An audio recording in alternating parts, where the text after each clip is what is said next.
నమస్కారం. లక్ష్మి చెప్పే కథలకు స్వాగతం. వీణులతో వీక్షించటానికి సిద్ధం కండి.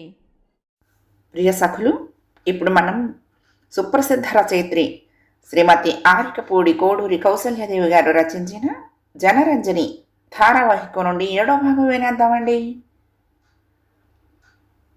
అంతటి సినిమా తారలు ఒక్కరే తిరుగుతున్నారేమిటి? ఏది మీ పాఠాలవంతా? సమీపంలో వినవచ్చిన స్వరం అనురాధ దృష్టిని ఇటు తిప్పింది. మహేష్ నవ్వుతూ చిలిపిగా చూస్తున్నాడు. నవ్వింది అనురాధ. పాఠాల నుండి పలాయనం చిత్తగించాను అంది. హలో అంటూ రానే వచ్చాడు చంద్రమౌళి. స్నేహితులిద్దరూ ఆప్యాయంగా కరచాలనం చేసుకున్నారు. ఫోన్ చేస్తే లేవని చెప్పారు మీ అమ్మగారు అన్నాడు మహేష్. నువ్వెక్కడున్నావేంటి? మహేష్ను ఎదురడిగాడు మౌళి. ఈరోజు సరదాగా 2-3 కుటుంబాల వాళ్ళం బయట తిరగటానికి వచ్చాం. సెలవు కదా, అందుకే నీకు ఫోన్ చేశాను. దొరికావు కాదు అన్నాడు. స్వామి, అతిథి దేవుణ్ణి ఎప్పుడైనా సత్కరించవచ్చు. ఇక్కడెటు చాలా రోజులు ఉండేవాణ్ణి. ఆవిడొక్కరూ నిలబడిపోయారు మనం మాట్లాడుకుంటూ ఉంటే అన్నాడు అనురాధను ఉద్దేశించి. ఓ, మీరిద్దరూ కలిసి వచ్చారా? మహేష్ కళ్ళు విచిత్రంగా మెరిశాయి. ఆ మెరుపును, అందలి అనుమానార్థకపు ప్రశ్నను గమనించిన అనురాధ వదనం అవమాన భారంతో అరుణిమ దాల్చింది. మౌళి గమనించినా గ్రహించనట్లే అతడి భుజంపై చేయి వేసి మాటలు సాగించాడు. మేమిద్దరం చెప్పుకోదగ్గ స్నేహితులం. అనురాధ గారు నా అభిమాన నటి. ఈరోజు తీరిగ్గా ఉన్నాం కదా అని అన్ని ప్రదేశాలు ప్రశాంతంగా చూద్దామని బయలుదేరాం అన్నాడు. తమ స్నేహం గురించి అతను అంత ప్రత్యేకంగా ఎందుకు అబద్ధం చెప్పాడో అనురాధకు అర్థం కాలేదు. మౌళి ఉద్దేశం నెరవేరింది.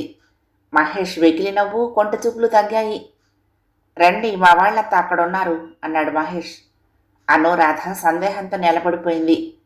కానీ మౌళి రండి అని ఆప్యాయంగా అనటంతో ధిక్కరించలేకపోయింది.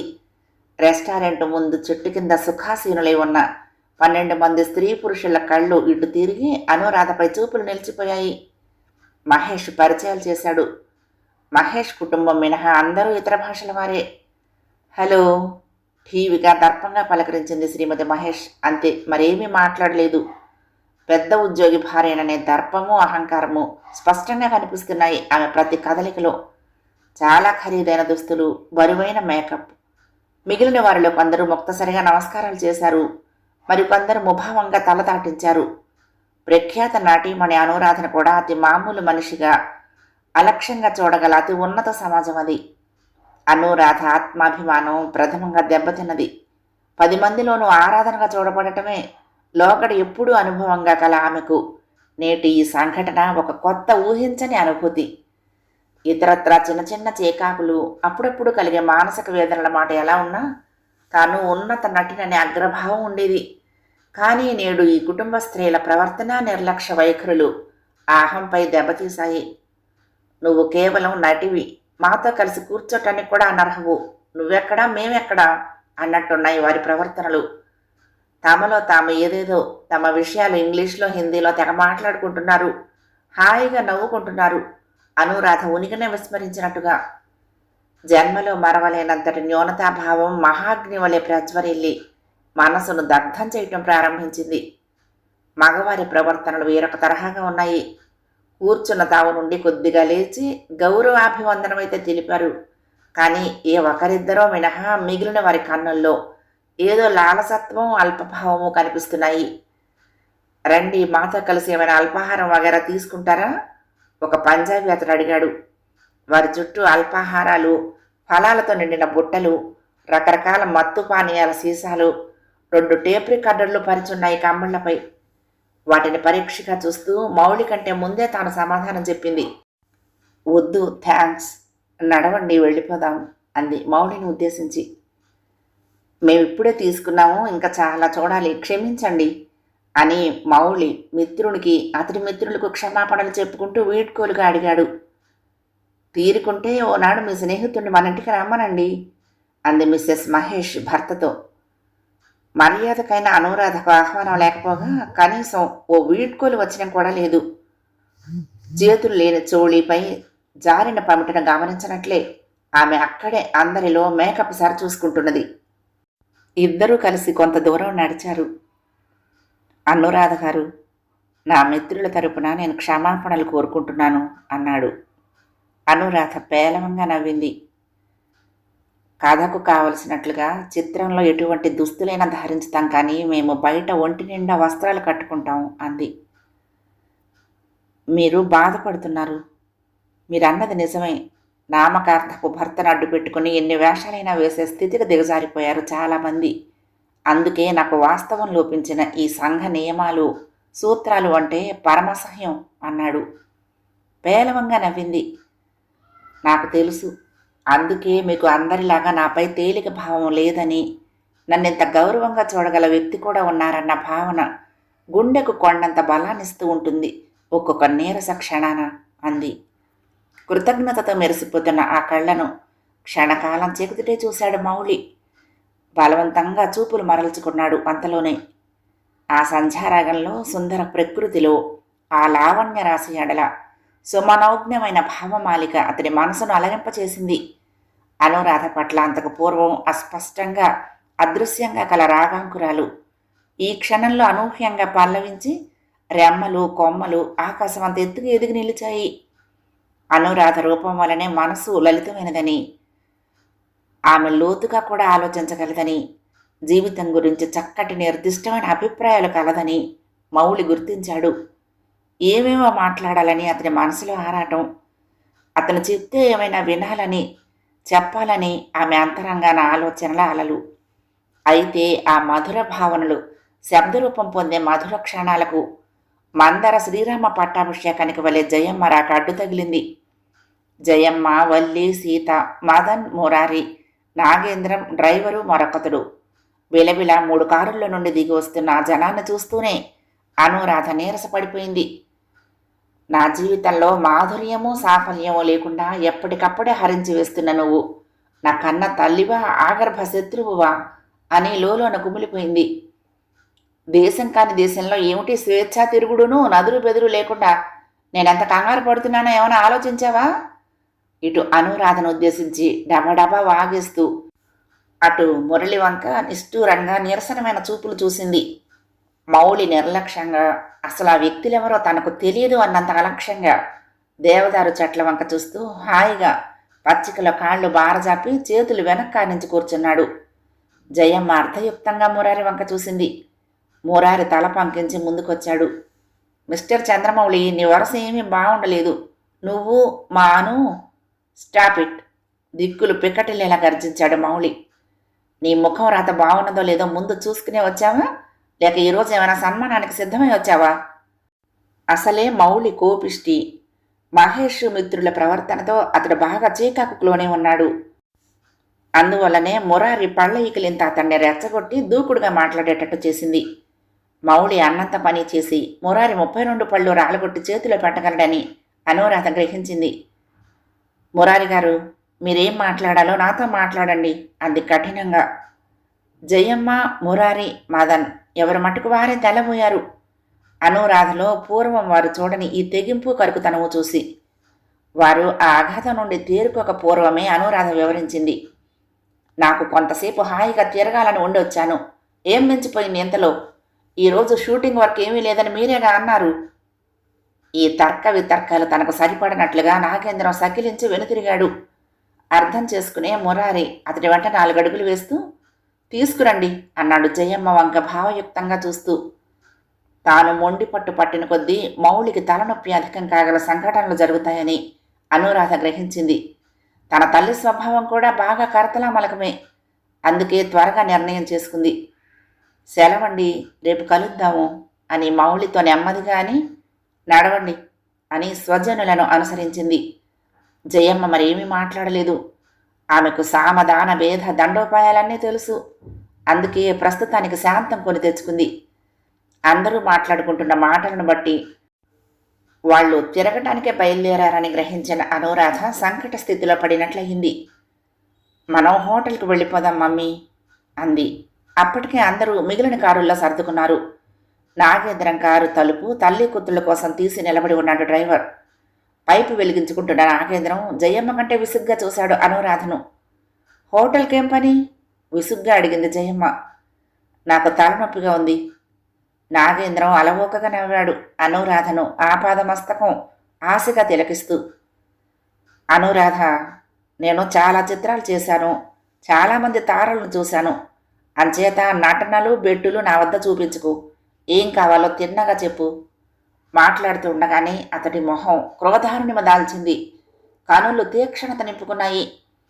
అనురాధ కొలది క్షణాలు కొయ్యబారిపోయింది ఈ వాచాలత విని. అతడి మాటల్లో స్పష్టంగా ద్వంద్వార్థం స్ఫురించింది. ఏవో తర్క వితర్కాలు జరుగుతూ ఉండటం గమనించిన మురారి తానెక్కిన కారు దిగొచ్చాడు వగర్చుకుంటూ. ఏదో చిన్నతనం. నాన్సెన్స్! మధ్యలోనే కొట్టిపారేశాడు నాగేంద్రం. నాకీ నాన్పుడు పనికిరాదు మురారి. రేపటి వరకు టైం ఇస్తున్నాను, ఆలోచించుకోవను. రా, మనం పోదాం.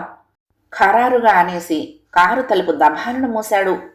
స్నేహితుని సరసనే కూలబడిన మురారి అసలు అను జయమ్మల వంక చూడనే లేదు. నాగేంద్రం వాహనం దూసుకుపోయింది. ఏం జరిగిందో కూడా తెలియటం లేనట్టు నిటారుగా నిలబడిపోయింది జయమ్మ, ఒకదాని వెంట ఒకటి పరిగిడిపోతున్న కార్లను చూస్తూ.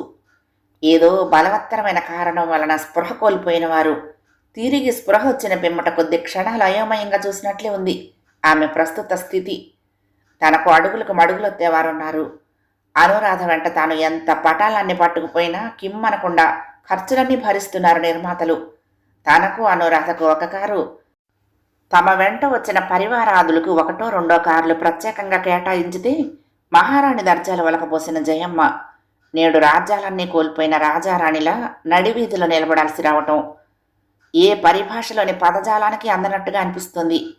సమయస్ఫూర్తి గల సీత ఒక టాక్సీని ఏర్పాటు చేయగలిగింది. సీత భయంతో వణికిపోతోంది రానున్న గాలివానను తలుచుకుని. జయమ్మ క్రుద్ధురాలై అంతరాంతరాలలో అగ్నిలా ప్రజ్వరిల్లుతోంది. అయితే అనురాధలో మాత్రం అటువంటి భావావేశం ఏమీ కానరావటం లేదు. ఆ వదనం ఒక స్థిర నిశ్చయంతో వెలిగిపోతోంది. మమ్మీకి అడుగడుగునా హడలిపోతూ నిలబడే పసిదనం కానరావటం లేదు. అందుకే బసకు చేరుతూనే చెంప చెళ్ళుమనిపించిన జయమ్మను నిర్లక్ష్యంగా చూసింది అనురాధ. అంతలోనే ఆ చూపుల్లో మార్పు. మమ్మీ నన్ను కొట్టిందా అనే ఆశ్చర్యం. వాణ్ణి నువ్వే రమ్మని తీసుకొచ్చావా? తీక్షణంగా అడిగింది. ఎవరిని? అనురాధ నిశ్చలంగా నిలబడి అడిగింది. వాడే, ఆ పుస్తకాల వాడు, మౌళి అరిచింది జయమ్మ. నిరసనగా నవ్వింది అనురాధ. నా బతుక్కే ఓ తీరు తెన్ను లేదు. నేనెప్పుడు ఎక్కడికి వెళ్ళాలో, ఎప్పుడు ఎక్కడ ఉంటానో, కనీసం ఏం తినాలో కూడా నాకు తెలీదు. ఇక నేను మరొకరి కార్యక్రమాలను నిశ్చయించడం కూడానా? అను గద్దించింది. చూడను, ఈ ప్రపంచంలో నాకంటే నీ బాగు కోరేవాళ్ళు ఎవరుంటారు? ఎందుకు ఇలా నన్ను నిర్లక్ష్యం చేసి ఆపదలు కొని తెస్తావు? నేల చూపులు చూస్తున్న అనురాధ నుండి సమాధానం లేదు. బలవంతపు నవ్వు నవ్వింది. ఆ మౌనం చూసిన జయమ్మ రోజు అద్భుతమైన ప్రేమ కావ్యాలలో, అతీతమైన ప్రేమ దృశ్యాలలో 10 మంది మగాళ్ళతో కలిసి నటించే నువ్వు మగవాడిని ఎరగని మామూలు ముగ్ధలాగా ఒకడి కోసం ఇంత ఇదైపోవటం ఏమిటి? అంది. నాగుపాము కాటు వేసినట్లున్న ఆ మాటలకు రోషంగా అసహనంగా తాలెత్తింది అనురాధ. ఆవేశంతో ఆమె అధరాలు కంపించసాగాయి. మహేష్ ప్రేలాపనే మరొక వర్ణక్రమంలో వినిపించినట్లుంది. నీ డబ్బు అందం చూసి ఎవడైనా వెంట పడతాడు. తెలివైన దానివైతే ఆలోచించి మరీ అడుగు వేయాలి. ఆఫ్టర్ ఆల్ ఏముంది వివాహ జీవితంలో? అందం, ఆకర్షణ, కళ, స్వేచ్ఛ అన్నిటికీ సమాధి పెళ్ళి. అందుకే ఈ ఘట్టం ఎంత ఆలస్యంగా అయితే అంత మంచిది. నీ ధనంపై ఆశలేని నిన్ను సమాజం నుండి రక్షించగల కోటీశ్వరుణ్ణి ఎన్నుకోవాలి గాని మామూలు వాళ్ళు ఏ పాటికి? అంది జయమ్మ. రక్షణ? అవునే, కళాకారునికి జనుల దృష్టి నుండి గట్టి రక్షణ అవసరం. అంటే నీకు ఈ సంగతులన్నీ తెలిసి నన్నెందుకు ఈ కళా ప్రపంచంలోకి ముంచావు? కంపిత గాత్రంతో అడిగింది అనురాధ. అప్పట్లో నాకు తెలీదు. తెలిసేసరికి మనం ఈ రంగంలో పూర్తిగా ఇరుక్కుపోయాము. కాదు, నీకు డబ్బు పిచ్చి, డబ్బే లోకం. అందుకే ఇలా నా స్వేచ్ఛా సంతోషాలను నాశనం చేశావు. ఆమె ఆవేశం అంతలోనే గాద్గదికమైంది. వాడు నన్ను ఈరోజు ఒక ముష్టిదాన్ని అవమానించినట్టుగా అవమానించాడు. జయమ్మ కఠినంగా చూసింది. కీర్తిమంతురాలు అవుతావని ఆశించాను. ఒక్కగానొక్క బిడ్డవు. ఎన్నో పథకాలు వేశాను. నీవు అనే డబ్బు పిచ్చి మీ నాన్నకు. అందుకే మన బ్రతుకు ఎన్ని పాటలు వచ్చాయి. చూడు మీ నాన్న ప్రతాపం.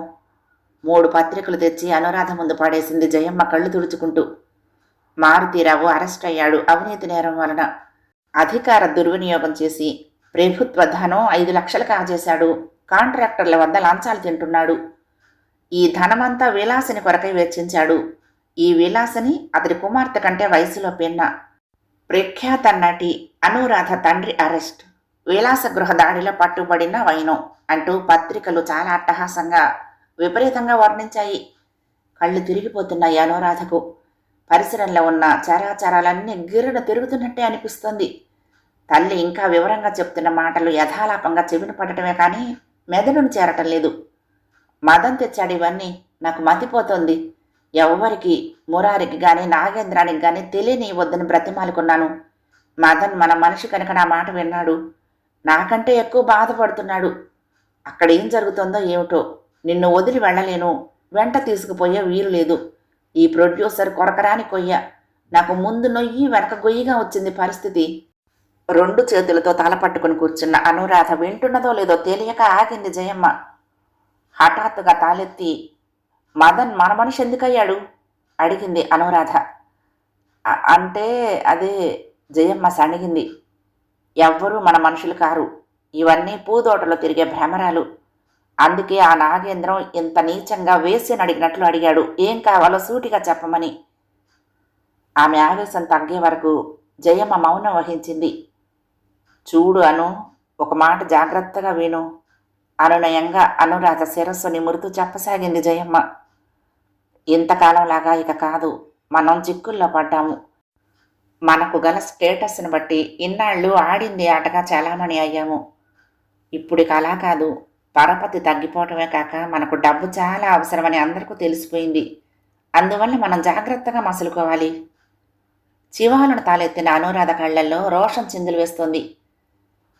ఇంతవరకు తందనాలాడి కురిపించిన తనమంతా ఏమైనట్టు అడిగింది. ఎదురు సవాళ్లు మాను ముందు గద్దించింది జయమ్మ. నేను చెప్పినట్లు విను, నన్నే అడిగేదానివయ్యావా? చెప్పినట్లు వినటం అంటే నీచులందరి చౌకబారు చూపులు భరిస్తూ హేళనలు సహిస్తూ ఇంకా ఇంకా లక్షలు ప్రోగు చేయాలా? నేను మనసున్న మనిషినని మరబొమ్మను కానని ఏనాడైనా గుర్తించావా? అశ్రువాహిని ఆమె మాటలకు అడ్డుకట్టయింది. అను జయమ్మ కూడా శోకించసాగింది. మీ డాడీ ఆ స్థితిలో కటకటాల వెనక పడి ఉన్న ఈవేళ నువ్విలా మాట్లాడటానికి మనసెలా ఒప్పుతోంది? ఏదో ఒక దారి ఆలోచించాలి కానీ. అనురాధ మనసులో కాఠిన్యత కరగలేదు. డాడీ చేసిన ఈ కానా కష్టపు పని నీకు ఏమీ ఏహ్యంగా లేదా మమ్మీ? కన్న కూతురి కాలిగజ్జలపైన సంపాదించింది ఎవరితో కులుకులాడి ముఖాన్ని పోయటమా? జయమ్మ ముఖం మాడిపోయింది. కట్టుకున్న దాన్నాయే ఎంత కష్టంగా ఉంటే మాత్రం చూస్తూ ఎలా ఊరుకోగలను? ఛీ, డాడీ ఇంత నీచంగా! ఛీ ఛీ, ఎంత హేళన నలుగురిలో! సిగ్గిలిపోతూ అనుకుంటున్నాను రాధకు మొండిగా జవాబిచ్చింది జయమ్మ. ఎవళ్లకుండే గొడవలు వాళ్లకే ఉంటున్నాయి ఈ రోజుల్లో. మహా సిగ్గెందుకు గాని పద వెళ్దాం. నీ వృత్తి దెబ్బతినకుండా తెలివిగా ప్రవర్తించాల్సిన తరుణం ఇది. మురారి నాగేంద్రం వాళ్ళు షాలిమారిపోయి ఉంటారు ఈ పాటికి. వెళ్ళి కలుద్దాం, నేనేదో సర్ది చెప్తాను. మమ్మీ! అవునను, ఆ నాగేంద్రం కోటీశ్వరుడు. నువ్వంటే చాలా అభిమానము అనురాగము చూపుతున్నాడు. అంటే? కనుబొమ్మల ముడితో అడిగింది. జయమ్మ సహనం చచ్చిపోయింది. అను, నువ్వు అర్థం చేసుకోలేనంత పసిపిల్లవు కాదు. అటువంటి వాడే నీకు తగును.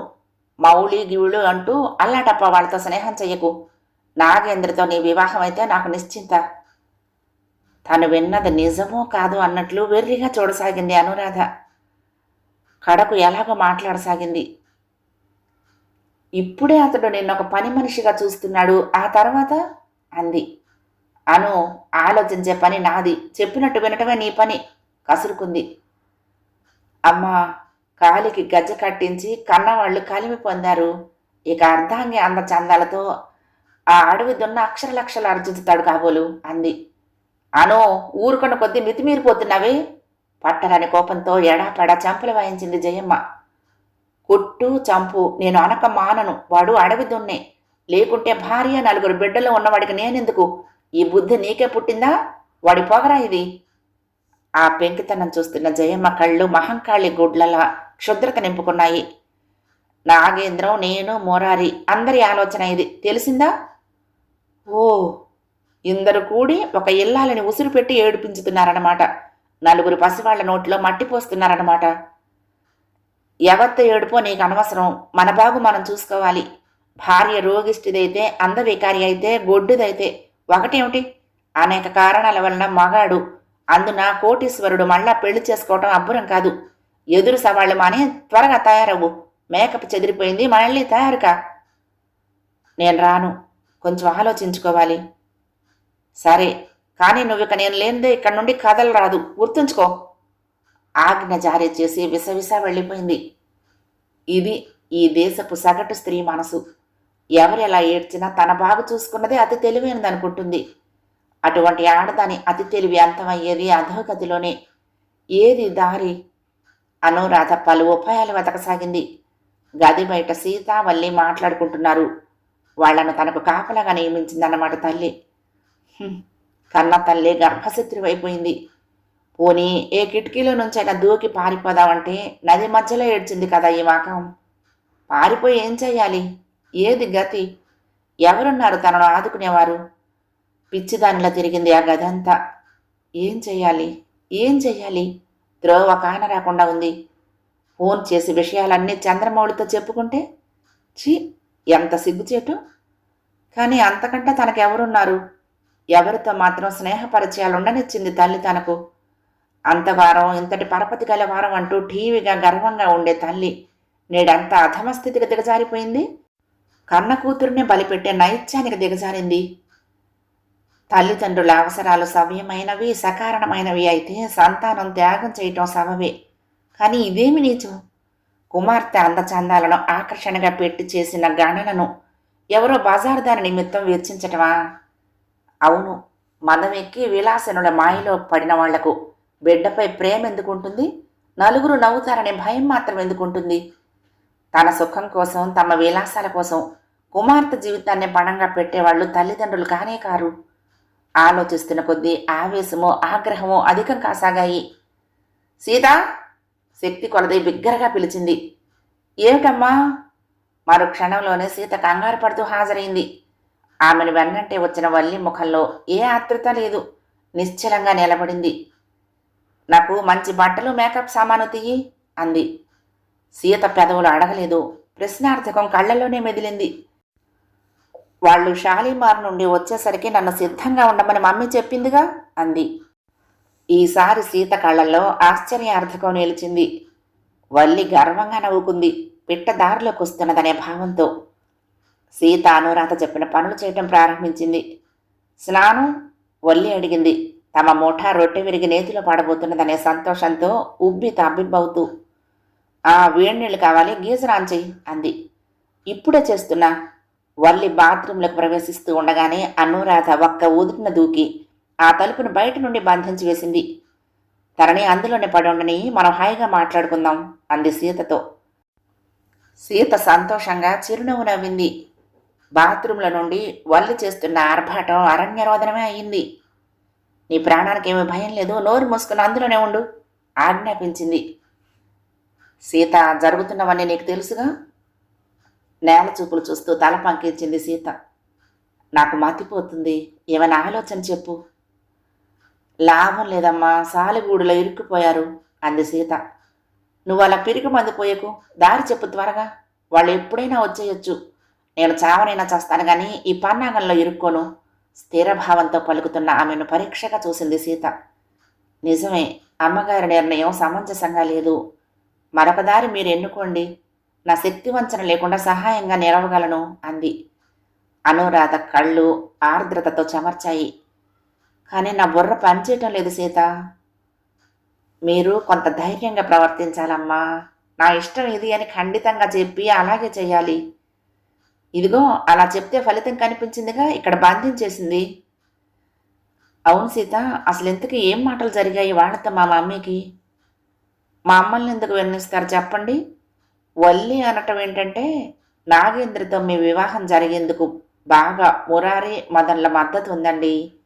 ఫలితంగా వాళ్ళకి అతడు బాగా డబ్బు ముట్ట చెప్తాడట. సహకరించి ప్రవర్తిస్తే వల్లికి నాకు కూడా మంచి బహుమతి లభిస్తుందని వల్లి అంది. వింటూనే అనురాధ పళ్ళు పటపటలాడాయి. సీత చేయి పట్టుకుని ముఖంలోకి సూటిగా చూస్తూ అడిగింది. సీత, తర్వాత ఏమైతే అయ్యింది, ఇప్పుడు ముందు ఇక్కడి నుండి పారిపోవాలి నేను. ఆ నిర్ణయం సరైనదేనన్నట్లుగా తల పంకించింది సీత. కానీ ఒక్కదాన్ని ఈ పారాయి చోట ఎలా పోను? కళ్ళు కాలువలు కట్టాయి. అధైర్యం వద్దు, నేను వస్తాను మీతో అంది సీత. నేనిక్కడుంటే మీ అమ్మగారు బ్రతకనిస్తారా అమ్మ మిమ్మల్ని పారిపోనిచ్చి అంది. థ్యాంక్స్ సీత, కానీ డబ్బు ఎలాగా? ఇద్దరికి గుండెల్లో రాయి పడింది. మమ్మీ వెంట పసిపిల్లల బాధ్యత లేకుండా తిరగటమే కానీ ఎప్పుడు ఎటువంటి జాగ్రత్తలు తీసుకోలేదు. ఇంత సంపాదించి కూడా ఈనాడు బిచ్చకత్తికో నాకు తేడా లేదు అంది. సీత ఆలోచించింది. చూడండి, డబ్బు లేకుంటేనే మీ శరీరం మీద నగలున్నాయి. కారు చీకట్లో ఆశాదీపం మిణుక్కుమంది. మనసులో ముందు ధైర్యం అవసరం అమ్మా, డీలా పడిపోకూడదు. మీ స్నేహితులు మౌళి గారు ఏమైనా సహాయం చేస్తారేమో అడుగుదామా? పద, తప్పేదే ఉంది. యాత్రికుల విహారార్థం నావలు ఎల్లప్పుడూ హోటల్ ముందు సిద్ధంగానే ఉంటాయి కనుక ఏమీ శ్రమ లేకపోయింది. వారి అదృష్టం కొద్దీ మౌళి అప్పుడే వచ్చి తిరిగి ఎక్కడికో వెళ్లే సన్నాహంలో ఉన్నాడు. అనురాధను సీతను ఆశ్చర్యంగా వారి రాకను నమ్మలేకపోతున్నట్లుగా చూశాడు. కూర్చోండి, రండి ఆప్యాయంగా మర్యాద వచనాలు పలికాడు. తల్లికి పరిచయం చేశాడు. కూర్చోండమ్మా, మీ పేర్లేమిటి అడిగిందామె. ఆ అడగటంలో ఆదరణ ఉంది. కాఫీయా, టీయా, ఏం తీసుకుంటారు? ఆ మాటలలో హుందాతనం వెల్లివిరుస్తున్నది. మహారణ్యంలాగా ఉన్న మనసుతో అనురాధ ఏమీ మాట్లాడలేకుంది. సమాధానాలు సీత చెప్పింది. చూసిన స్థలాలు, ఆయా విశేషాలు ఏమేమో అడుగుతున్నది. మౌళి తల్లి శ్రీదేవి. 3 నౌకర్లు అటు ఇటు తిరుగుతున్నారు.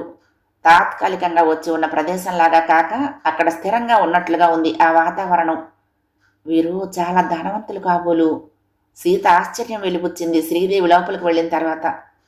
ఇప్పుడు చెప్పండి, ఏమిటో చాలా చీకగా ఉన్నట్టున్నారు. మౌళి వచ్చి అనురాధ ఎదురుగా కూర్చున్నాడు. అనురాధ చెప్పలేనట్లుగా తలదించుకుంది. తనకు కల ఒకే ఒక ఆత్మీయుడు ఇంత ఆదరంగా మాట్లాడుతూ ఉంటే ఆమెకు దుఃఖం తన్నుకొచ్చింది. చంద్రమౌళి చెల్లించినట్లుగా, ఏమైంది చెప్పండి, నాతో గల స్నేహం గురించి మిమ్మల్ని చాలా ఇబ్బంది పెడుతున్నారనుకుంటాను, అంతేనా అన్నాడు. కళ్ళ నిండా నీరు, కంఠం నిండా దుఃఖం. అనురాధకు మాటలు కరువయ్యాయి. సీత కల్పించుకుంది. అనురాధ గారు చాలా కష్టంలో ఉన్నారు. మీరు తప్ప సహాయం చేయగలవారు లేరు. మౌళి కనుబొమ్మలు ముడిపడ్డాయి. నడవండి, పైన మాట్లాడుకుందాం, అక్కడెవరూ వినరు అన్నాడు. ప్లీజ్ అనురాధ దైన్యంతో అంది. అంత సమయం లేదు. నన్ను శ్రీనగర్ నుండి దాటించండి ముందు. దారిలో అంతా చెప్తాను. నా దగ్గర డబ్బు కూడా ఏమీ లేదు. చివరి మాటలు పలుకుతూ ఉండగా ఆమె వదనం లజ్జారుణిమతో భూమికి అతుక్కుపోయినట్లే అయ్యింది. మౌళి ఏమీ పాలిపోనట్లుగా అయోమయంగా చూడసాగాడు. ప్లీజ్ క్విక్, మీరు రాలేకపోతే డబ్బు ఇవ్వండి. జీవితంలో ఎప్పుడో ఒకప్పుడు రుణం తీర్చుకుంటాను. ప్రతి పదంలోనూ కంపన, గద్గదత. ఎటు నుండి ఎవరొచ్చేస్తున్నారోననే బెదిరి చూపులు. అప్పటికీ మౌళి ధైర్యం చెక్కు చెదరలేదు. నా సహాయం కోరి వచ్చిన మిమ్మల్ని ఆపదలో ఒక్కరిని పంపను. మీరెక్కడికంటే అక్కడికి నేను క్షేమంగా చేరుస్తాను. కానీ కారణం నేను విని తీరాలి అన్నాడు. సమయం లేదు, వాళ్ళు వచ్చేస్తారు. రానివ్వండి, ఈ మౌళి వద్దకెవడూ రాలేడు. మనం వెళ్ళిపోతే అసహ్యకరమైన అపప్రథ లేవదీస్తారు వాళ్ళు. అలా పారిపోకూడదు. సీత సహాయంతో అంతా వివరించింది అనురాధ. ఒక్కసారిగా మౌళి వదనం గంభీరంగా, రౌద్రంగా మారిపోయింది. ఇంతకు పూర్వం ఎన్నడూ చూడని అతడి రూపాన్ని విస్మయంగా చూసింది అనురాధ, తన కంగారును విస్మరించి. స్కౌండ్రల్స్, పళ్ళు పటపటా కొరికాడు. అయితే మీ నిర్ణయం ఏమిటి అడిగాడు. చెప్పాను కదా, ఇక్కడి నుండి పాలైనం, సరే ఆ తర్వాత? అధోవదన అయిన అనురాధ నుండి సమాధానంగా 2 అశ్రు బిందువులు రాలాయి. మీ అమ్మగారు కూడా వాళ్లల్లో చేరిపోయినప్పుడు మీరు ఒంటరిగా ఈ ప్రపంచంలో ఎలా బతుకుతారిక? అనురాధ బలంగా దుఃఖాన్ని అదిమి పెడుతున్న కదలికలే కనిపిస్తున్నాయి, కానీ నోట మాట రాలేదు. ఆలస్యమైపోతుందండి, సీత ఆతృతను వ్యక్తపరిచింది. పర్వాలేదు, నేను అనురాధ గారితో కొన్ని ముఖ్య విషయాలు మాట్లాడాలి అన్నాడు. అర్థం చేసుకున్న సీత పక్క గదిలోకి నడిచింది. అతను అతి మంద్రమైన ఆర్ద్ర స్వరంతో, అనురాధ, ఇక్కడి నుండి ఈ క్షణంలో పారిపోవచ్చు. ఆ తర్వాత ఒంటరిగా ఏం చేద్దామని? యవ్వనవతి, సౌందర్యవతి, ఎవరి తోడు లేకుండా ఈ సమాజంలో బ్రతకలేదు అంటారు అంటూ తాను పూర్తి చేసింది. అంతలోనే దుఃఖం ఉప్పెనగా తోసుకొచ్చింది. యవ్వనం, సౌందర్యం అన్నీ నా పాలిట శాపాలే. కన్న తల్లే పెద్ద శాపం నాకు. ఈ కొండ లోయలో లోతైన నదో నాకు శాశ్వత సహచరులు కావాలి. విసురుగా లేచి నడవబోతున్న అనురాధ చెయ్యి చంద్రమౌళి చేతిలో బందీ అయింది. చివాలను తిరిగి చూసిన ఆమె సూటు చూపులు అతడి కళ్ళల్లో కదలాడుతున్న భావాలకు చెలించాయి. కొన్ని క్షణాలు అలాగే ఉత్కంఠతో గడిచాయి. ఆ భావాలకు భాష్యం అవసరం లేదు. ఆమె ఏదో అడగబోయింది, కానీ మాటలు దొరకలేదు. నన్ను అర్థం చేసుకున్నది అనురాధ అన్నాడు. ఆమె ఇప్పటికీ మాట్లాడగల స్థితిలో లేదు. తన చూపుల్లో కలుస్తున్న ఆ వాడి చూపులను ఎదుర్కోలేనట్లు కళ్ళు మూసుకుంది. నాతో సహజీవనం నీకు అంగీకారం కాదా అనురాధ? నిన్ను లోయలకు నదులకు వదిలిపెట్టి చూస్తూ ఊరుకునేటంతటి అసమర్థుణ్ణి అనుకున్నావా? స్వప్నమందైనా ఆశించని అపురూప సంఘటన జరిగినట్లుగా, తన చెవులను తానే నమ్మలేనట్లుగా, విపరీతంగా చెలుస్తున్న నేత్రాలతో, అదురుతున్న అధరాలతో భీతహరిణిలాగా కనిపించింది. మీరు నన్ను వివాహం చేసుకుంటారా? కంపిత గాత్రంతో ఏమేమో అడగబోతున్న ఆమెను సౌమ్యంగా వారించాడు. ఎక్కువ మాటలొద్దు, ఇప్పుడే అమ్మకు చెప్పొస్తాను అన్నాడు. శ్రీదేవి తానే అటుగా వచ్చింది. పలహారాలు, తేనీరు వారి ముందుంచి వంట మనిషి నిష్క్రమించాడు. అమ్మా, కొంచెం మాట్లాడాలి అంటున్న మౌళిని గంభీరంగా చూసింది శ్రీదేవి. మౌళి తలబూక్కున్నాడు. అనురాధ ప్రాణాలు బిగపట్టి కూర్చుంది. అమ్మా, కొంచెం ఇలా రా, ఒక మాట అన్నాడు. ఏమిటి? మౌళి గుటకలు మింగాడు. చాటుగా మాట్లాడుకోకూడదు, ఇక్కడే మాట్లాడుకుందాం. కోడలు నాకు నచ్చింది అంది శ్రీదేవి. ఉలికిపాటుతో లేచి నిలబడింది అనురాధ. మౌళి మాటలు మరిచి ఉనికినే విస్మరించి తల్లిపై నుండి చూపులు కదల్చక నిలబడ్డాడు, నేలకు అతుక్కుపోయినట్లే. సహజ గంభీరహాసం చేసింది శ్రీదేవి. 7వ భాగం సమాప్తం. ప్రియ సఖులు, ఈ కథ మీకు నచ్చితే తప్పకుండా లైక్ చేయండి, షేర్ చేయండి, కామెంట్ చేయండి, సబ్స్క్రైబ్ చేసుకుని నన్ను ఎంకరేజ్ చేయండి. ఉంటానండి. ప్రేమతో లక్ష్మి, కృష్ణాతీరం దుర్గమ్మ సన్నిధానం. నమస్తే.